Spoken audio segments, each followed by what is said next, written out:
the United States. I can show you footage of drug runners crossing the border every night.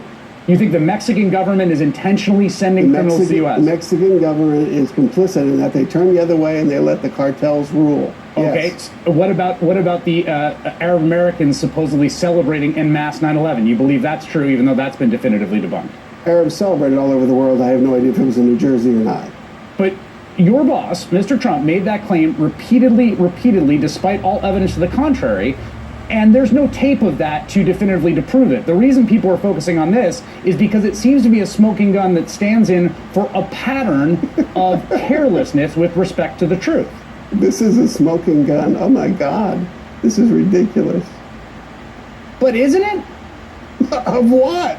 A People magazine reporter from 1991? But my God. He says it's not his voice. I don't know. I don't know if that's his voice or not. You don't know either. But that's the point, is that someone who just seems so willing to lie about something so trivial strikes one as having to call it a lie. You have no idea what the truth is. You can't accuse someone of lying. That's over the bounds. That's not journalism. Okay, so then let me ask you this. A pattern of statements that have shown to be false, that then are repeatedly asserted in the face of being shown to be false, how do you characterize that?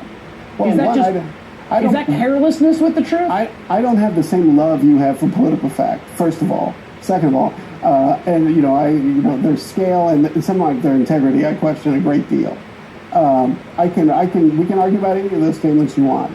But I mean, good Lord, this is ridiculous. Mr. Bennett, the world is the world. The reporter was called by Mr. Trump, who apologized for doing this. We're just trying to establish this tiny little epistemic corner of the universe that we could all get on the same page and say X happened.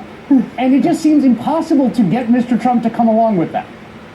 Well, I'm sorry it doesn't fit the fact pattern that you believe, but I mean, that's where we are, okay? I don't really care what happened 25 years ago. You know what? 25 years ago, our national debt was about $5 trillion instead of $20 trillion. I care a lot more about that. Do you think that it is important to people the degree to which a candidate for office cares or even knows the difference between the truth and something false? You know, who do the voters think is the least trustworthy and honest? Is it Donald Trump or Hillary Clinton? Donald Trump currently has the highest favorables in the history that we have of candidates running for office.